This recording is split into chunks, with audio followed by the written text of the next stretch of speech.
الحمد لله نحمده ونستعينه ونستغفره ونؤمن به ونتوكل عليه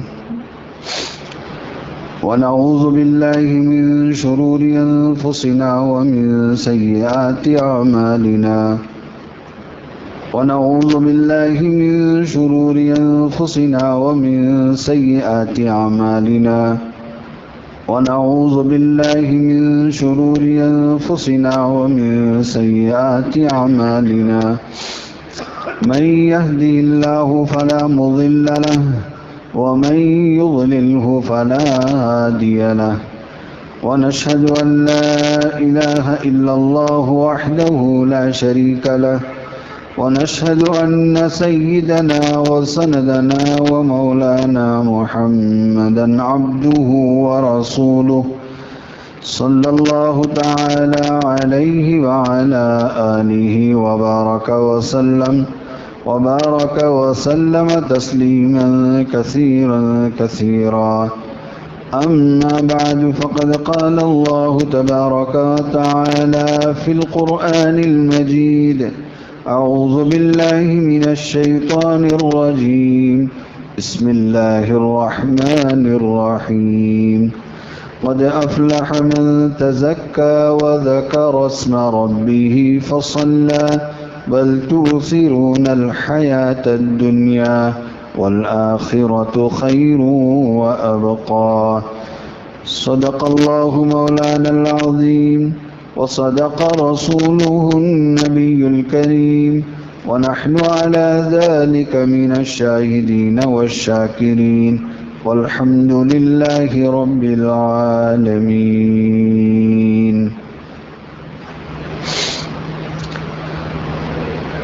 بزرگان محترم، حاضرین کرام،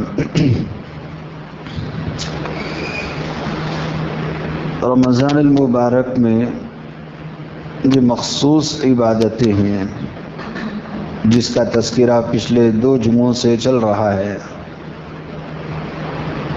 کہ رمضان مبارک کے فرض روزے رکھنا، رات کو تراویح پڑھنا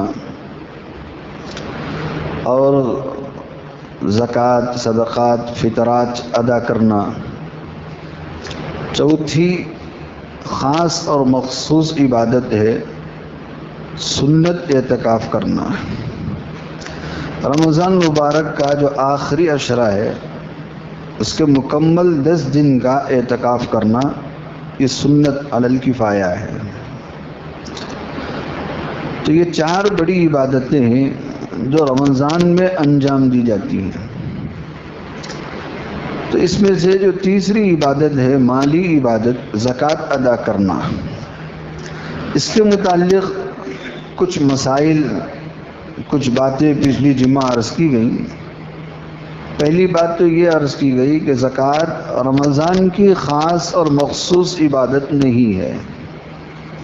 زکوٰۃ سال بھر میں کبھی بھی دے سکتے ہیں، جس وقت اس کے سال کی تاریخ ہو جائے، چاہے شعبان میں ہو جائے، رجب میں ہو جائے یا رمضان کے بعد شوال میں ہو جائے، تو اسے اس تاریخ میں زکوٰۃ دینا ضروری ہے۔ اور اگر کوئی بندہ رمضان میں دیتا ہے، چونکہ ہمارے مسلمان بڑے چالاک ہیں، ہوشیار ہیں، ہر چیز میں یہی چاہتے ہیں کہ نفع زیادہ ملے، تو زکوٰۃ میں بھی یہی ہوشیاری کرتے ہیں کہ رمضان میں زکوٰۃ دیں گے تاکہ اجر زیادہ ملے، ثواب زیادہ ملے۔ چلو کوئی بات نہیں، کوئی حرج نہیں، رمضان میں اگر زکوٰۃ دے تو بھی زکوٰۃ ادا ہو جائے گی۔ تو پچھلی جمعہ زکوٰۃ سے متعلق آپ حضرات کے سامنے چند باتیں عرض کی گئیں کہ زکوٰۃ کس پر فرض ہے اور زکوٰۃ کسے دینی ہے۔ اس لیے کہ اللہ کے نبی صلی اللہ علیہ وسلم نے، بلکہ قرآن مجید میں بھی اللہ نے فرمایا کہ یہ زکوٰۃ ایک ایسا صدقہ ہے جو مسلمانوں کے مالداروں سے لی جاتی ہے اور مسلمان غریبوں میں دی جاتی ہے۔ تو معلوم ہوا کہ زکوٰۃ غیروں سے نہیں لی جاتی اور زکوٰۃ غیروں کو نہیں دی جاتی۔ زکوٰۃ مسلمانوں سے لینا ہے تؤخذ من اغنیائہم وتؤد الی فقرائہم، مسلمان مالداروں سے زکوٰۃ لی جاتی ہے اور مسلمان غریبوں میں زکوٰۃ دی جاتی ہے۔ تو اس کے ذیل میں بہت ساری باتیں پچھلی جمعہ آئی کہ جو پیشہ ور بھکاری ہیں، فقیر ہیں، جن کا پیشہ بھیک مانگنا ہے، ان کو زکوٰۃ نہیں دینا چاہیے۔ جو حقیقی فقیر ہے، حقیقی ضرورت مند ہے، جس کے پاس گزارے کے لیے کوئی پیسہ نہیں ہے، سہارا نہیں ہے، یا اس کی آمدنی اتنی نہیں ہے کہ جس سے اس کا گھر، اس کا گزارا ہو سکے، تو یہ بھی مسکین ہے، غریب ہے، تو اس کو ہم زکوٰۃ دے سکتے ہیں۔ تو ایسے بہت سارے مسائل جو ہے مختصر عرض کیے گئے، اور بہت سارے مسائل ہیں جن کو بیان نہیں کیا جا سکا وقت کی کمی کی وجہ سے۔ اتنی گزارش تو کی گئی کہ اپنے علماء سے، ائمہ سے، مفتیان کرام سے اپنی جو مالی حالت ہے، کیفیت ہے، وہ سامنے رکھ کر زکوٰۃ کے متعلق مسائل معلوم کرے اور اس کے ادا کرنے کی فکر کرے۔ تو پہلی بات تو میں نے یہ عرض کی تھی کہ پہلے آدمی زکوٰۃ ادا کرنے کی نیت کرے، زکوٰۃ سے بچنے کی نیت نہ ہو، زکوٰۃ سے بچنے کی کوشش نہ ہو، یعنی کوئی ایسا بہانہ نہ ڈھونڈیں کہ میں قرضوں میں پھنسا ہوا ہوں، میرا کوئی دھندا نہیں چل رہا ہے، میرا پورا کاروبار ٹھنڈا ہے، میں کیسے زکوٰۃ ادا کروں۔ تو زکوٰۃ سے بچنے کے لیے ہیلے بہانے نہ ڈھونڈیں، بلکہ زکوٰۃ ادا کرنے کی کوشش کرے، اس کی نیت کرے، تو پھر اللہ پاک اسے وسائل دیتے ہیں، سہولت دیتے ہیں، مال میں برکت دیتے ہیں۔ اس لیے کہ زکوٰۃ ہے ہی ایسی چیز کہ جیسے ہی آدمی اپنے مال کی زکوٰۃ نکال دیتا ہے تو بقیہ جو مال اس کے پاس ہے، اللہ پاک اس مال کو پاک کر دیتے ہیں اور اس مال میں برکت ڈال دیتے ہیں۔ اور جس مال کی زکوٰۃ نہیں دی جاتی تو اللہ تبارک و تعالیٰ اس مال کو اس کے لیے وبال بنا دیتے ہیں، مصیبت بنا دیتے ہیں، فتنہ بنا دیتے ہیں، آزمائش کے طور پر اللہ پاک اس کے مال کو اس کے لیے پریشانی کا ذریعہ، پریشانی کا باعث بنا دیتے ہیں۔ یہ دنیا میں ہے، اور قبر میں جانے کے بعد جس مال کی زکوٰۃ نہیں دی گئی وہ مال اجدہ کی شکل میں پیش کیا جائے گا، اور قیامت کے دن میدان محشر میں حساب کتاب ہونے کے بعد جب جہنم میں جانا ہوگا تو اللہ تبارک و تعالیٰ ان مالوں کو، ان زیورات کو، ان سونے چاندی کو جس کی زکوٰۃ نہیں دی گئی، ان مالوں کا آگ کا توغ بنا کر، آگ کا انگارے کا ہار بنا کر اسے پہنایا جائے گا اور کہا جائے گا یہ ہے تمہارے مال کے جمع کرنے کی سزا، یہ ہے اس کا بدلہ۔ تو اللہ پاک اس سے حفاظت فرمائے۔ مسلمانوں کو ارادہ کرنا چاہیے، یہ کوشش کرنی چاہیے کہ یہ معلوم کریں کہ میرے پاس کس قسم کا مال ہے، کتنا مال ہے جس سے میرے اوپر زکوٰۃ فرض ہو رہی ہے، اور مجھے زکوٰۃ کیسے نکالنی ہے اور زکوٰۃ کسے دینی ہے۔ میں نے پچھلی جمعہ یہی بات عرض کی تھی کہ جس طرح زکوٰۃ کسی مالدار پر فرض ہونا ایک اہم مسئلہ ہے، اسی طرح یہ بھی ایک اہم مسئلہ ہے کہ زکوٰۃ کسے دینا ہے، زکوٰۃ کسے دینے سے زکوٰۃ ادا ہوگی اور زکوٰۃ کسے دینے سے ادا نہیں ہوگی، یہ بھی ایک اہم مسئلہ ہے۔ اس لیے ہر آدمی کو یہ کوشش کرنا چاہیے معلومات حاصل کرنے کی، چونکہ لوگوں میں علم کی کمی ہے، واقفیت نہیں ہے، صحیح معلومات نہیں ہے، تو آدمی جو ہے اسے پتہ ہی نہیں چلتا کہ زکوٰۃ کس کی طرف سے دینی ہے، زکوٰۃ کسے دینی ہے۔ جب ہم مدرسے کے چندوں کے لیے باہر نکلتے ہیں دکانوں کے پاس، ہمارے مسلمان بھائیوں کے پاس، تو بہت سارے بھائی یہی کہہ کر لکھاتے ہیں زکوٰۃ کیا ہے، ارادہ کیا ہے مال کا، آپ نے مدرسے کے لیے 100 روپے دیے ہیں، 500 روپے دیے ہیں، 1000 روپے دیے ہیں، کس کے نام سے لکھنا ہے؟ تو ہر بندہ تقریباً یہی کہتا ہے کہ ہمارے مرحوم دادا جان کے ساتھ لکھیے، ہمارے مرحوم ابا جان کے نام لکھیے۔ حالانکہ زکوٰۃ زندوں پر فرض ہے، جو دنیا سے چلے گئے ان کے اوپر زکوٰۃ نہیں ہے۔ تو بہت سارے لوگوں کو معلوم نہیں ہے کہ زکوٰۃ کس کی طرف سے دینی۔ تو آدمی سوچتا ہے کہ ثواب چونکہ مرحومین کو ملے، مجھے کیا، میں تو زندہ ہوں. تو اس ارادے سے آدمی زکوٰۃ بھی مرحومین کے نام سے لکھاتا ہے، حالانکہ زکوٰۃ مرحومین کے نام سے نہیں دی جاتی، زکوٰۃ زندوں کے نام سے دی جاتی ہے. میرے اوپر فرض ہے تو میری زکوٰۃ مجھے ہی دینی ہے. میرے والد پر زکوٰۃ فرض ہے تو میرے والد ادا کریں گے. ہاں میں اگر ان کی اجازت سے میں اپنی طرف سے دے دوں تو بھی زکوٰۃ ادا ہو جائے گی، لیکن میں والد کے نام سے زکوٰۃ دیتا جاؤں اور میرے نام کی زکوٰۃ باقی رہے تو میرا مال پاک نہیں ہوگا. اس لیے ایسے بہت سارے مسائل ہیں جس کے بارے میں مسلمانوں کو معلوم کرنا چاہیے. دیکھیے، نماز فرض ہے تو نماز کا علم بھی حاصل کرنا فرض ہے. وضو ضروری ہے تو وضو کا طریقہ معلوم کرنا بھی ضروری ہے. تو ہر مسلمان کو تمام علوم کا حاصل کرنا تو فرض نہیں ہے، لیکن اللہ تعالیٰ کے جو احکامات اس کے اوپر ضروری ہیں، فرض ہیں، ان کے بارے میں علم حاصل کرنا یہ بھی فرض ہے. جیسے وضو ہے، وضو کے بغیر نماز نہیں ہوتی، تو وضو کرنا ہے تو وضو کا طریقہ معلوم کرنا بھی ضروری ہے.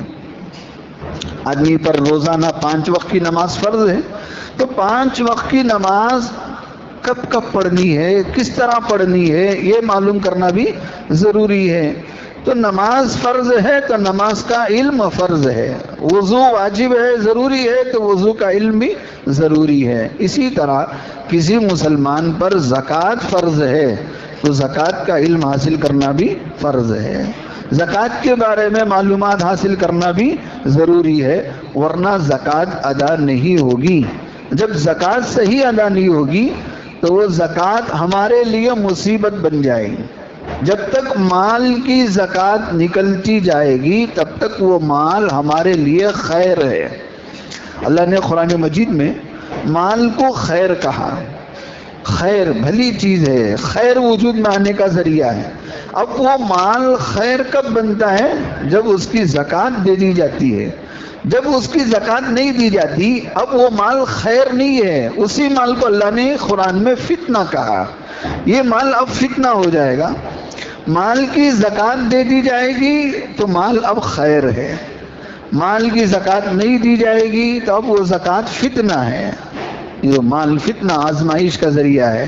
اب قیامت کے دن یہی مال مصیبت بن جائے گا.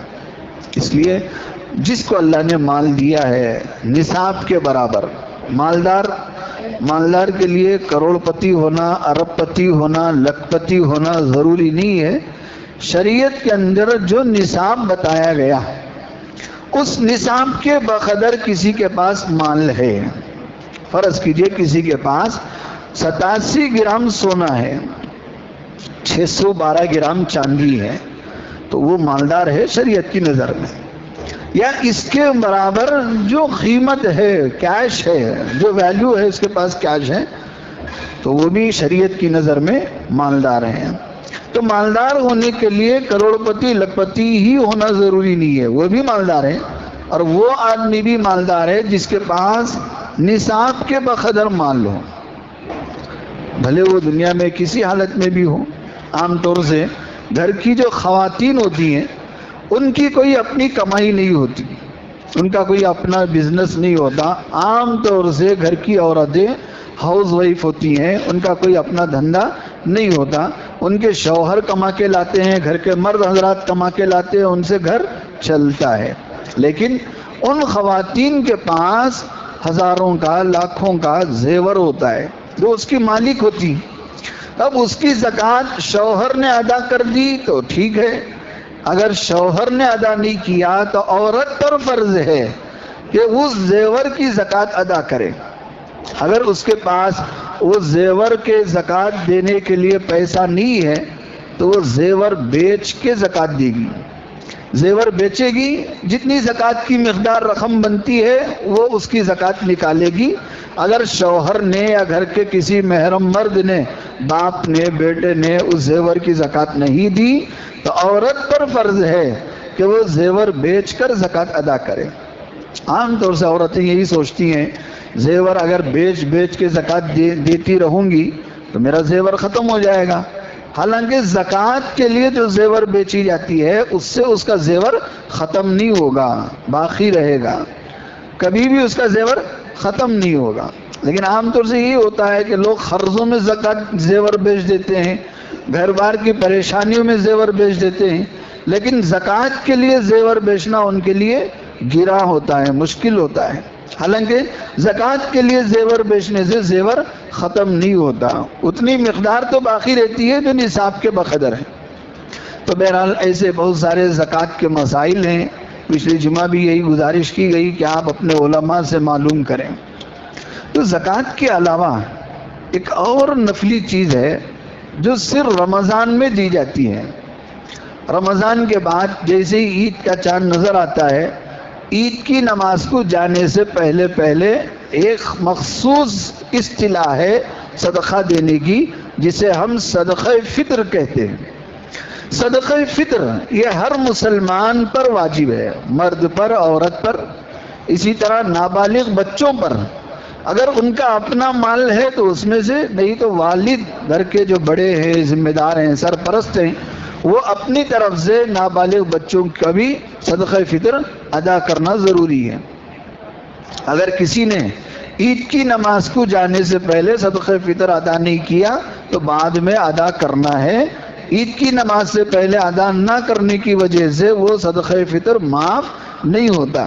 پچھلے سالوں میں اگر کسی نے ادا نہیں کیا تو وہ اب ادا کر دے، تو اس کے اوپر یہ باقی ہے، چونکہ واجب ہے صدقہ فطر۔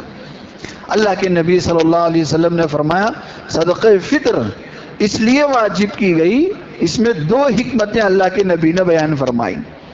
دو حکمتیں کیا ہیں؟ ایک فرمایا طہرۃ للصائمین، روزے داروں کی پاکیزگی کے لیے ہے، یعنی روزے داروں میں جو روزوں کی کمی پیشی ہو گئی، عبادت میں کمی پیشی ہو گئی، کوتاہی ہو گئی، تو اس کوتاہی کو دور کرنے کے لیے، اس کوتاہی کی تلافی کے لیے اللہ نے صدقہ فطر کو واجب قرار دیا کہ روزہ میں جو کمی پیشی ہو گئی اس کی تلافی، اس کا کفارہ کس سے ہوگا؟ صدقہ فطر سے ہوگا۔ اور دوسری حکمت یہ بتائی طعمۃ للمساکین، جو غریب ہیں، غربا ہیں، ان کے لیے عید کے کھانے کا انتظام ہے، تاکہ ان کے گھر میں بھی عید کے دن کیا ہو؟ خوشی ہو، ان کے گھر میں بھی عید کے دن کھانا پکے، ان کے گھروں میں بھی عید کی خوشیاں ہوں۔ تو یہ دو حکمتیں اللہ کے نبی صلی اللہ علیہ وسلم نے بیان فرمائی صدقہ فطر کی، کہ ایک میرا اپنا فائدہ ہے کہ روزے جیسے رکھنے تھے ویسے ہم نے نہیں رکھے، ویسے نہیں رکھ پائے، تو اس کمی کوتاہی کا کفارہ ہے صدقہ فطر۔ اور دوسری حکمت یہ بتائی جو غربا ہیں، جن کے گھروں میں عید کا کوئی سامان نہیں ہے، تو ان کے گھروں میں بھی عید کی خوشی ہو، تو اللہ نے انتظام فرمایا مالداروں پر جو صاحب نصاب ہے اس کے اوپر صدقہ فطر واجب قرار دیا کہ تم اپنی طرف سے صدقہ فطر ادا کرو عید کی نماز کو جانے سے پہلے۔ اب یہ جو صدقہ فطر ہے جب سے رمضان شروع ہوا ہے اسی وقت سے اگر کوئی دینا چاہے تو دے سکتا ہے، لیکن عید کی نماز سے پہلے ادا کر دے۔ عید یعنی شروع رمضان سے لے کر عید کے دن تک اگر وہ درمیان میں جب چاہے دے سکتا ہے، اس کے لیے گنجائش ہے، جب چاہے وہ دے دیں، یا کم از کم عید کے دن عید کی نماز کو جانے سے پہلے ادا کر دے۔ تو یہ صدقہ فطر تمام مسلمانوں پر واجب ہے۔ اب رہی یہ بات کہ صدقہ فطر کس حساب سے دیا جائے۔ اب ہماری شریعت کے اندر جو غلہ اناج ہے اس میں پہلا نمبر آتا ہے گیہوں کا۔ گیہوں کے تناسب سے، گیہوں کے حساب سے عام طور سے مسلمان دیتے ہیں کہ 1.25 کلو کسی جو گیہوں ہے یا اس کی جو قیمت ہے وہ آدمی صدقہ فطر میں دیتا ہے۔ لیکن ہمارے شریعت میں اتنی وسعت ہے، گیہوں کے علاوہ آپ کھجور کے حساب سے صدقہ فطر دے سکتے ہیں، کشمش کے حساب سے یا جو کے حساب سے آپ جو ہے صدقہ فطر دے سکتے ہیں، اور اسی حساب سے دینا چاہیے، اللہ نے جن کو جتنی وسعت دی ہے۔ اب ظاہر بات ہے کوئی ہر مسلمان جو ماشاءاللہ لکھ پتی ہے، ارب پتی ہے، کروڑوں کی جائیداد ہے، وہ بھی اگر گیہوں کے حساب سے صدقہ فطر دے تو اس کا کوئی کمال نہیں ہے، یعنی کوئی شان نہیں ہے اس کے صدقہ فطر میں۔ صدقہ فطر آدمی اپنے حساب سے دے، اپنے حیثیت سے دے، اپنے شائن شان دے۔ اب ظاہر بات ہے، ہم دیکھتے ہیں عید کی نماز کے دن عیدگاہ میں جو لوگ ماشاءاللہ نئے نئے کپڑے پہن کر آتے ہیں، تو ان کے جسم میں جو نئے کپڑے ہوتے ہیں ان کے شائن شان ہوتے ہیں کہ نہیں ہوتے ہیں؟ ہر ایک کا کپڑا نیا تو ہوتا ہے، لیکن سب کا کپڑا یکساں نہیں ہوتا۔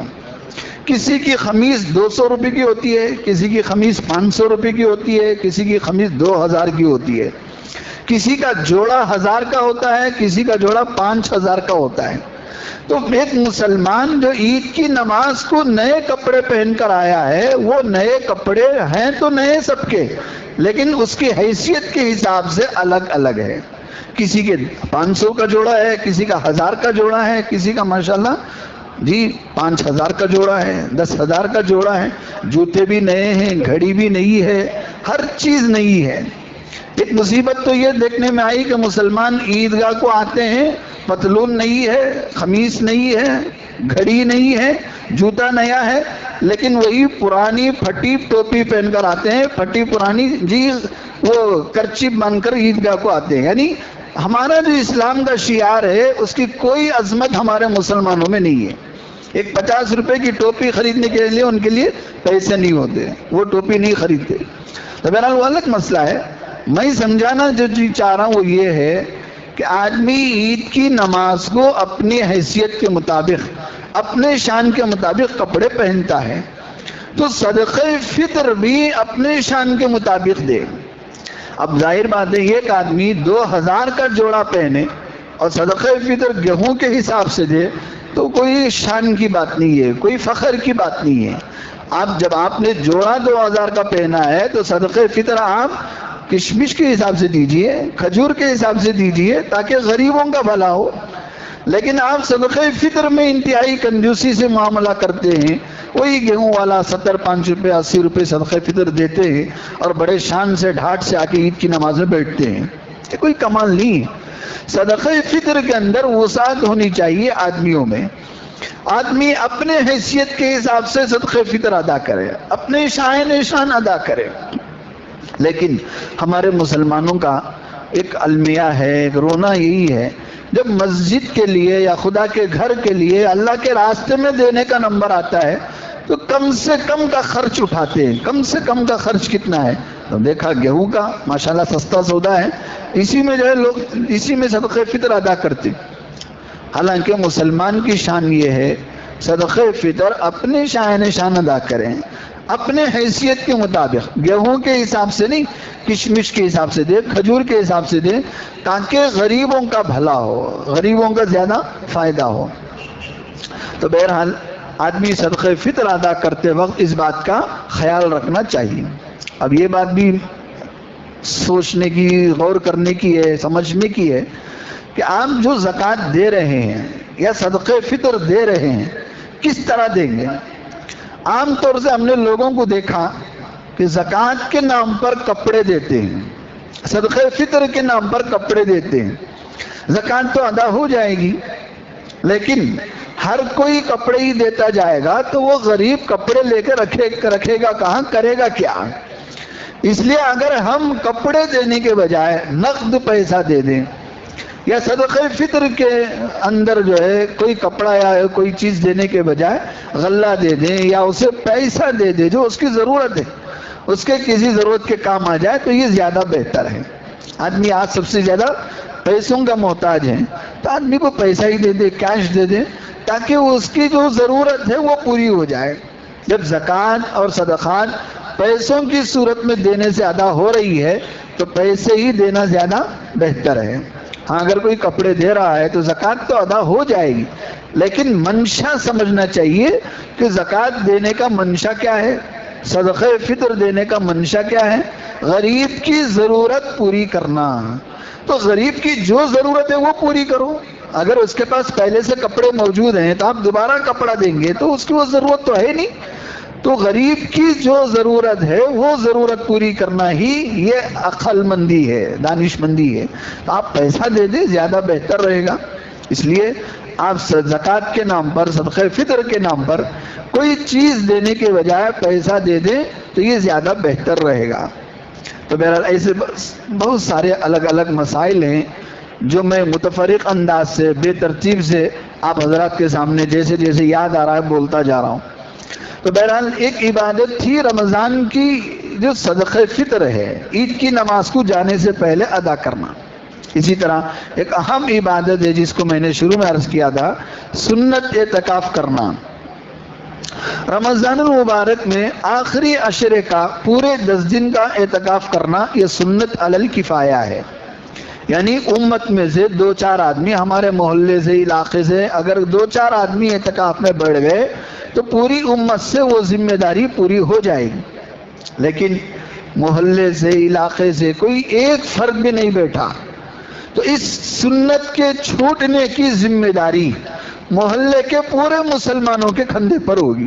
اسے کہتے ہیں سنت علی الکفایہ۔ تو سنت علی الکفایہ کا یہی مطلب ہے کہ 2-4 مسلمان اگر اس سنت کو پورا کر دیں تو سنت ادا ہو جائے گی تمام مسلمانوں کی طرف سے۔ اگر کسی نے بھی اعتکاف میں آ کر نہیں بیٹھا تو محلے کے سارے مسلمانوں پر گناہ ہوگا، وبال ہوگا اس سنت کے چھوڑنے کا۔ اس لیے محلوں میں، علاقوں میں، مسلمان محلے جہاں محلے آباد ہیں، گھر آباد ہیں، ایسے محلے میں مسجدوں میں اعتکاف کے ذریعے سے پورے 10 دن مسجد کو آباد رکھنے کی فکر کرنی چاہیے۔ عام طور سے یہی دیکھا گیا کہ لوگ عمر والوں کو، بزرگوں کو، بڑی عمر کے جو کہیں کے بیٹھنے کے لائق نہیں ہوتے، ان کو پیسہ دے کر لا کے مسجد میں بٹھاتے ہیں۔ یہ جان جوان لوگ کہاں چلے جاتے ہیں؟ ان کو کیا ایسی مصروفیت ہے؟ ان کو بھی فکر کرنی چاہیے کہ اللہ کے نبی صلی اللہ علیہ وسلم نے فرمایا جو اللہ کو راضی کرنے کے لیے 10 دن کا سنت اعتکاف کرتا ہے، اللہ پاک اس کے اور جہنم کے بیچ میں خندق کھود دیتے ہیں، اب اس جہنم میں جانا ناممکن ہے۔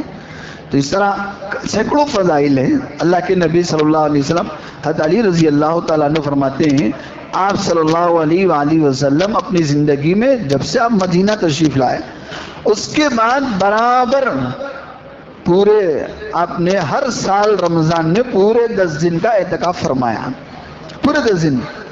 جس سال آپ کا رمضان آخری تھا تو اس دن آپ اس رمضان میں آپ نے 20 دن کا اعتکاف فرمایا۔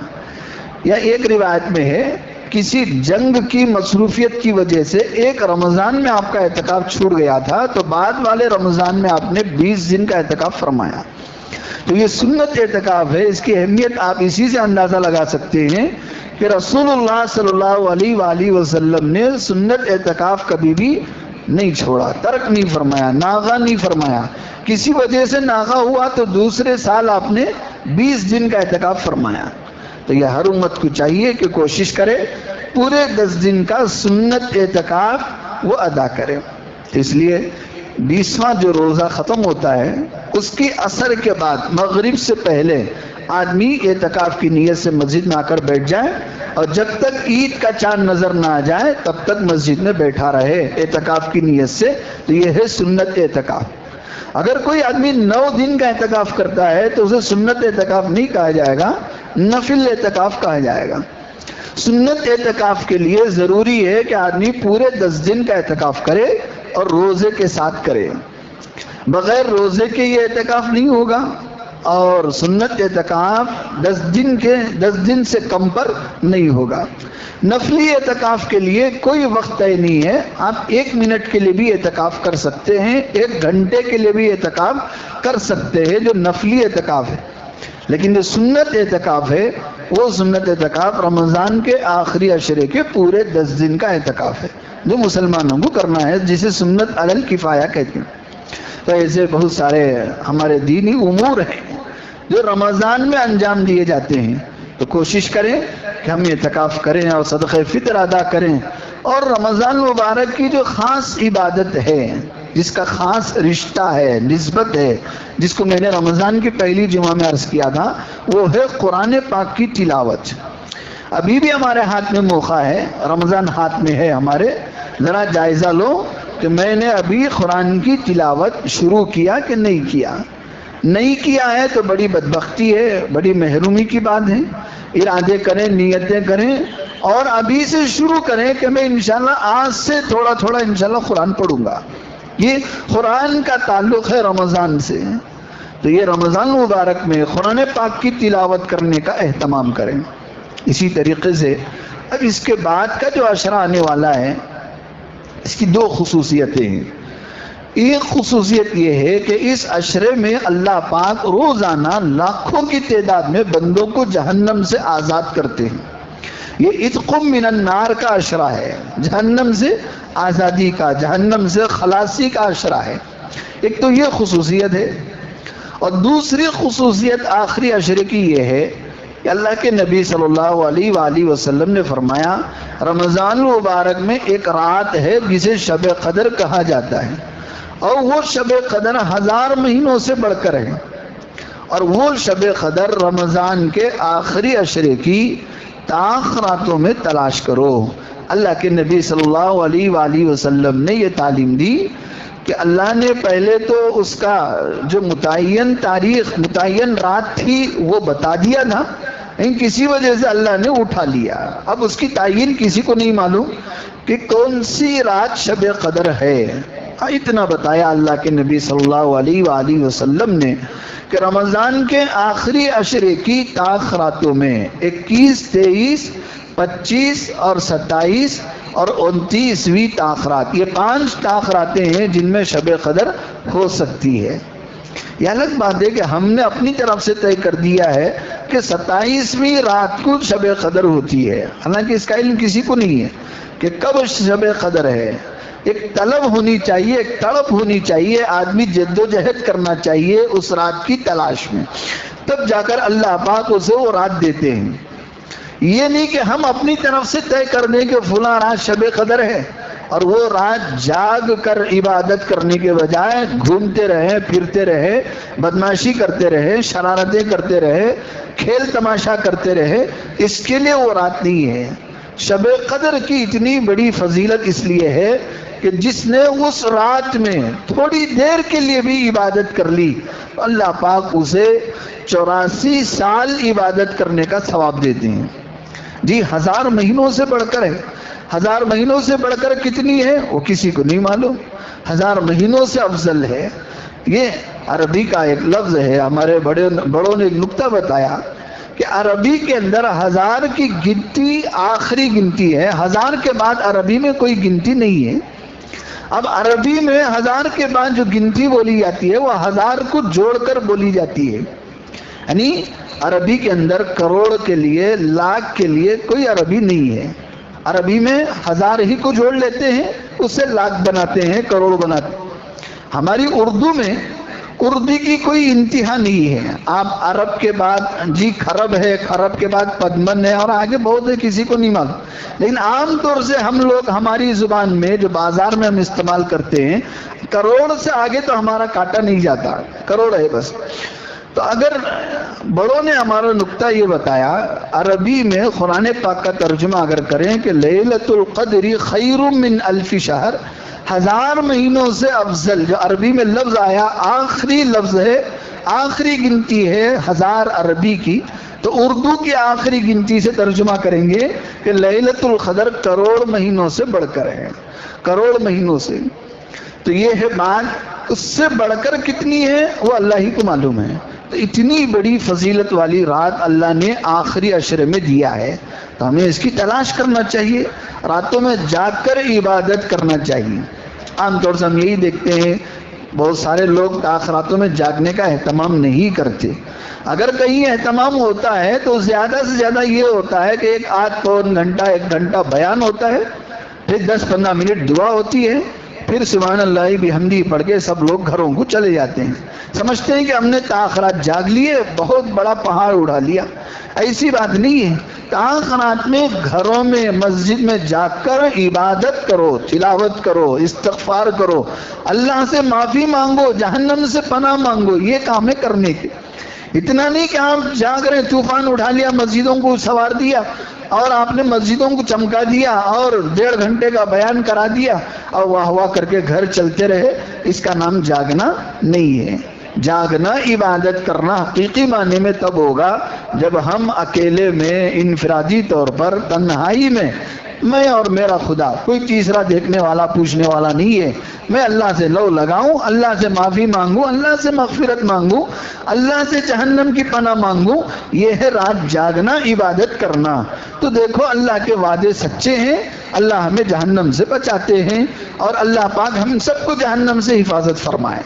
تو بہرحال یہ آخری عشرے کی دو خصوصیتیں ہیں کہ ایک ہے کہ جس میں جی اللہ پاک بندوں کو لاکھوں کی تعداد میں روزانہ جہنم سے آزاد کر دیں، اور دوسری ہے کہ اللہ پاک اس میں ایک رات رکھے ہیں جو 1000 مہینوں سے بڑھ کر ہیں۔ اللہ پاک سے دعا بھی کرتے رہیں کہ اللہ ہم سب کو وہ شب قدر نصیب فرمائیں اور ہم سب کو اللہ پاک جہنم سے آزاد کریں۔ بات کو مختصر کرتے ہوئے دوبارہ عرض کرتا ہوں کہ یہ مہینہ ماشاءاللہ زیادہ سے زیادہ قرآن پڑھنے کا مہینہ، استغفار کرنے کا مہینہ اور خوب مال خرچ کرنے کا مہینہ، زکوٰۃ کے نام پر، خیرات کے نام پر، فطرے کے نام پر جتنا زیادہ سے زیادہ آپ مال خرچ کریں، اللہ کا وعدہ سچا ہے کہ اللہ پاک جتنا دیں گے اسا ہم سوچ بھی نہیں سکتے۔ یہ تو سمجھنے کے لیے وعدے ہیں کہ ایک کا 10 مل رہا ہے، ایک کا 70 مل رہا ہے، ایک کا 700 مل رہا ہے، یہ تو سمجھنے کے لیے ہے، ورنہ اللہ کے وعدے، اللہ کے انعامات، اللہ کے نوازشات اتنے ہیں جسے ہم ریوارڈ کہتے ہیں۔ یہ ریوارڈ ایسی چیز ہے جسے آدمی سوچ بھی نہیں سکتا، اللہ پاک اسے ویسا دیتے ہیں۔ یہ تو انعام ہے کہ اللہ نے 1 کا 10 دے دیا، بدلہ ہے، لیکن ایک انعام ریوارڈ ہے جو اللہ دینے والے ہیں، جس کا ہم سوچ بھی نہیں سکتے کہ کیا دینے والے ہیں۔ اگر اللہ دنیا میں بتا دے تو نبی پاک صلی اللہ علیہ وآلہ وسلم نے فرمایا مارے خوشی کے اس کا کلیجہ پھٹ جائے گا۔ کبھی کبھی ایسی خوشی مل جاتی ہے بندے کو، اس کی امید سے زیادہ، اس کی حیثیت سے زیادہ، اس کی طاقت سے زیادہ جب کوئی چیز مل جاتی ہے تو مارے خوشی کے اس کا کلیجہ پھٹ جاتا ہے۔ ایسا ہوتا ہے، اسی لیے اللہ پاک بندوں کی طاقت کو جانتے ہیں تو اسی حساب سے انعام کا بھی تذکرہ کرتے ہیں، اور جب قیامت کے دن دیں گے تو بندہ ہکا بکا رہ جائے گا کہ میرا نام ہے، میرا انعام ہے، پتہ ہی نہیں۔ اللہ کے نبی صلی اللہ علیہ وسلم نے فرمایا اللہ پاک قیامت کے دن بندے کے نام اعمال پیش کریں گے کہ دیکھو یہ تیرا نام اعمال ہے، تو وہ بندہ دیکھے گا اس کے نام اعمال میں حج لکھا ہوا ہے، عمرہ لکھا ہوا ہے، وہ لکھا ہوا ہے، ایسے ایسے اعمال لکھے ہوئے ہیں۔